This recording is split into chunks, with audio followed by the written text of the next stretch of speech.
what we've done here is set up in front of Super Cocina. We want to try to get the point across of a parklet that they have, like, the one in North Park. We want to set something like that up in City Heights, and I think this would be a prime location, especially between the 805 and the 15.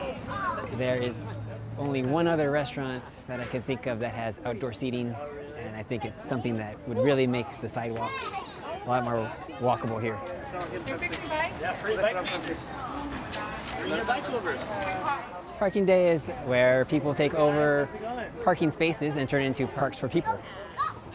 Just so the general public can come by and see it, and it gets them thinking that things could be a lot better. We don't need as many parking spaces maybe, and so it'd be nice to have actual parked green space instead of one parking spot or two parking spots. Green spaces and public spaces in general, I think, are just awesome places for people to gather and maybe sit down and make their presence known. It makes the streets feel a lot more welcoming. I think when you have public seating, you see people sitting down in them, and you're more likely to sit down, and it adds a lot more to the streetscape when people are hanging out instead of just zooming by in their cars. See, Evergreen donated a bunch of plants for the day. We have some of the tables from Super Cocina out here for people to eat their lunch out here.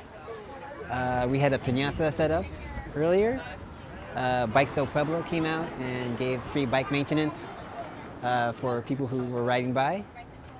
We had a free public library set up temporarily in a newspaper dispenser. Brought out a bike rack for bicycle parking. And we were just having a good time. You can do a break. Are you okay? We had quite a number of kids come by, and it was nice to talk to them and explain to them about parking day.